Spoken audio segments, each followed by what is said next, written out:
नमस्कार, मी प्रिया काळे. तरुण भारतच्या न्यूज बुलेटिनमध्ये आपल्या सर्वांचं स्वागत. आता पाहूया ठळक घडामोडी. मुतगे येथील प्राथमिक कृषी पत्तीन सहकारी संघामध्ये झालेल्या गैरकारभाराची सखोल चौकशी करून त्यामध्ये कोणी दोषी आढळल्यास त्यांच्यावर सक्त कारवाई करण्याचे आदेश महिला व बालकल्याण मंत्री लक्ष्मी हेब्बाळकर यांनी अधिकाऱ्यांना दिले. त्यानंतर सचिन पाटील यांनी आमरण उपोषण मागे घेतले. महिला व बालकल्याण मंत्री लक्ष्मी हेब्बाळकर व रमाकांत कोंडुस्कर यांनी सचिन पाटील यांना पाणी दिले. यावेळी मंत्री हेब्बाळकर यांनी शेतकऱ्यांचे म्हणणे ऐकून घेतले व प्राथमिक कृषी पत्तीन संघाची निष्पक्षपणे सखोल चौकशी करण्याचे आदेश संबंधित अधिकाऱ्यांना दिले व यामध्ये कोणीही दोषी आढळल्यास त्यांच्यावर कायदेशीर कारवाई करण्यात यावी अशी सूचनाही दिली. शेतकऱ्यांना शेती व्यवसायासाठी पंपसेट हवी असेल तर स्वखर्चाने ट्रान्सफॉर्मर व खांब यासह इतर वस्तू खरेदी करण्याचा राज्य सरकारचा आदेश मागे घेण्याचा दबाव राज्यसभा सदस्य व भाजप किसान मोर्चा प्रदेशाध्यक्ष इराण्णा कडाडी यांनी राज्य सरकारवर केला आहे. बैलहोंगलमध्ये संस्कृत बार अँड रेस्टॉरंटच्या शेजारी एका क्लबमध्ये मोठ्या प्रमाणात अंदर बाहर जुगार सुरू असल्याची माहिती जिल्हा सीईएनचे पोलीस निरीक्षक BR गड्डेकर यांना मिळाली होती. माहिती मिळताच गड्डेकर यांनी आपल्या सहकाऱ्यांसह या क्लबवर छापा टाकून 70 जणांना अटक केली व त्यांच्याकडून रोख रक्कम 2 लाख रुपये व 70 मोबाईल जप्त करण्यात आले. बेळगाव तालुक्यातील बिजगर्णी ग्रामपंचायत हद्दीतील एका कुटुंबाने गायरान जमिनीवर बेकायदेशीर अतिक्रमण करून शेड उभारले आहे असा आरोप करून ते अतिक्रमण त्वरित हटवण्यात यावे अशी मागणी ग्रामपंचायतीच्या वतीने जिल्हाधिकाऱ्यांना निवेदन देऊन करण्यात आली. दोषींवर लवकरात लवकर कारवाई न केल्यास उग्र आंदोलन छेडण्याचा इशारा यावेळी देण्यात आला. उपलब्ध नोंदीनुसार दैनिक तरुण भारतने पहिला दिवाळी अंक 1948 साली प्रसिद्ध केला. त्या हिशोबाने यंदा आपण 75वा दिवाळी अंक वाचकांच्या हाती देत आहोत असे उद्गार दैनिक तरुण भारतचे सल्लागार, संपादक आणि समूह प्रमुख किरण ठाकूर यांनी काढले. 2023च्या दिवाळी अंकाचे प्रकाशन तरुण भारतच्या हिंडलगा कार्यालयात झाले. त्यावेळी ते बोलत होते. संपादक जयवंत मंत्री, व्यवस्थापक गिरीधर रविशंकर, CMO उदय खाडीलकर, संपादन प्रमुख बालमुकुंद पत्की हे व्यासपीठावर उपस्थित होते. यंदेखुट येथील एका बाजूचा सिग्नल मागील 8 ते 10 दिवसांपासून बंद आहे. त्यामुळे इतर सिग्नल बंद झाल्यानंतर वाहने हाकली जात आहेत. त्यामुळे अपघात होण्याची शक्यता असल्याने सिग्नलची दुरुस्ती करण्याची मागणी वाहन चालक करत आहेत. दिवाळी काही दिवसांवर येऊन ठेपली आहे. यानिमित्त बेळगाव शहरातील प्रमुख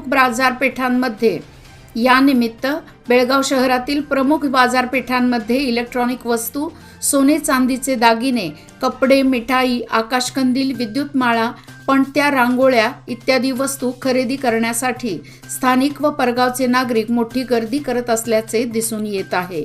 दिवाळीच्या खरेदीसाठी उसळलेल्या गर्दीने बाजारपेठ गजबजून गेली आहे.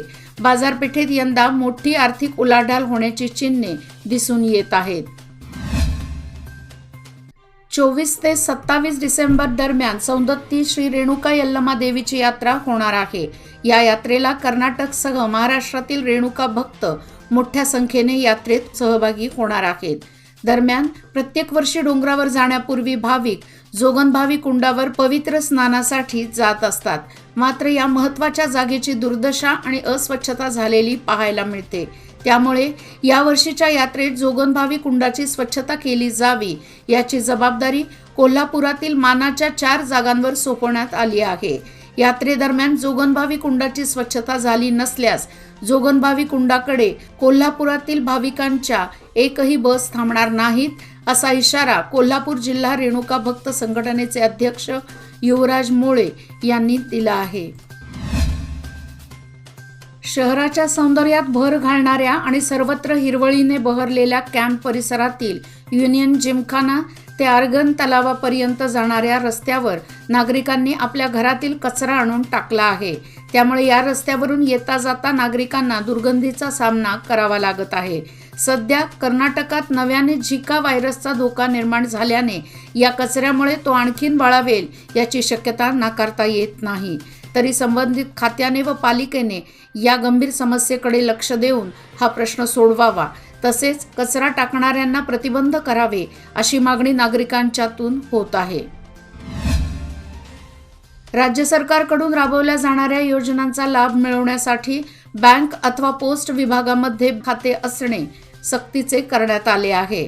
त्यामुळे मागील महिनाभरापासून पोस्ट कार्यालयांमध्ये खाते उघडण्यासाठी महिलांची तुफान गर्दी होत आहे. सोमवार दिनांक 6 रोजी तर कॅम्प येथील मुख्य पोस्ट कार्यालयात 2000हून अधिक महिला बँक खाते उघडण्यासाठी रांगेमध्ये उभ्या होत्या. सकाळी 7 वाजल्यापासून खाते उघडण्यासाठी महिलांची धडपड सुरू होती.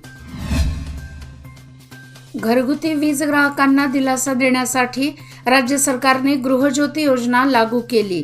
गृहज्योती योजनेसाठी अर्ज करूनही अवघ्या 4च महिन्यात घरगुती ग्राहकांचे 5229 रुपये विद्युत बिल आल्याचा प्रकार कोतवाल गल्ली येथे घडला आहे. पहिल्या महिन्यात 13 रुपये आलेले विद्युत बिल चौथ्या महिन्यात तब्बल 5000 कसे आले, या चिंतेने सदर वीज ग्राहक ग्रासला आहे. आपल्या देशात व संस्कृतीमध्ये गोमातेला फार मोठे महत्त्व आहे. त्यामुळे गोमातेच्या रक्षणासाठी तरुणांनी पुढाकार घ्यावा असे मनोगत इस्कॉनचे वरिष्ठ भक्त हरिराम प्रभुजी यांनी वाघोडे येथे व्यक्त केले. वाघोडे देसूर रोड येथील सिद्धेश्वर गोशाळेचा रविवारी पहिला वर्धापन दिन मोठ्या उत्साहात व धार्मिक पद्धतीने झाला. यावेळी हरिराम प्रभुजी यांनी मार्गदर्शन केले.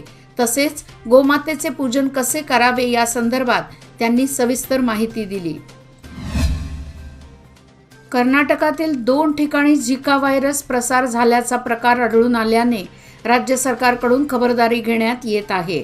आज बेळगाव येथील सरकारी पूर्व प्राथमिक मराठी मुलांची शाळा नंबर 34 येथे महापौर शोभा सोमनाचे यांच्या उपस्थितीत शाळेच्या अवतीभोवती डास प्रतिबंधक फवारणी करण्यात आली. तसेच शाळेतील विद्यार्थ्यांना आपल्या घराच्या परिसराची स्वच्छता ठेवावी अशा सूचना दिल्या. बेंगळूर येथे नुकत्याच झालेल्या 29व्या राज्यस्तरीय artistic roller skating solo, free style आणि फिगर स्केटिंग स्पर्धेत खुशी अक्षीमनी हिने 3 रौप्य पदके मिळवली आहेत. सदर स्पर्धा KRSA ने आयोजित केली होती. पुढील महिन्यात चेन्नई येथे 15 ते 25 डिसेंबर दरम्यान होणाऱ्या 61व्या राष्ट्रीय खेळांमध्ये ती सहभागी होणार आहे. या स्पर्धेसाठी बेळगावमधून त्या एकटीची निवड झाली आहे. खुशी ही छायाचित्रकार एकनाथ अक्षीमनी यांची कन्या असून तिला प्रशिक्षक सूर्यकांत हिंडलगेकर, बेळगावचे विठ्ठल गगणे आणि पिक्किल्ली करुणाकर नायडू यांचे मार्गदर्शन मिळत आहे. खानापूर तालुका मार्केटिंग सोसायटीच्या वतीने नंदगड येथील मुख्य कार्यालयाच्या आवारात असलेल्या गणेश मंदिरात पूजा व गणहोम कार्यक्रम उत्साहात पार पडला. दरवर्षीप्रमाणे सोमवारी सकाळी मार्केटिंग सोसायटीचे चेअरमन माजी आमदार अरविंद पाटील व स्वामिनी पाटील या दाम्पत्यांच्या हस्ते विधिवत गणरायाची पूजा करण्यात आली. त्यानंतर मंदिरासमोर गणहोम झाला. यावेळी मार्केटिंग सोसायटीचे सर्व संचालक, कर्मचारी वर्ग व नंदगड परिसरातील नागरिक मोठ्या संख्येने उपस्थित होते. याचबरोबर आजचे बातमीपत्र इथेच संपले. अधिक माहिती आणि ताज्या घडामोडी करता पाहत रहा तरुण भारत न्यूज चॅनल. तसेच आमच्या चॅनलला लाईक, शेअर आणि सबस्क्राईब करायला विसरू नका. आणि विश्वासार्ह बातम्यासाठी दररोज वाचा दैनिक तरुण भारत. धन्यवाद.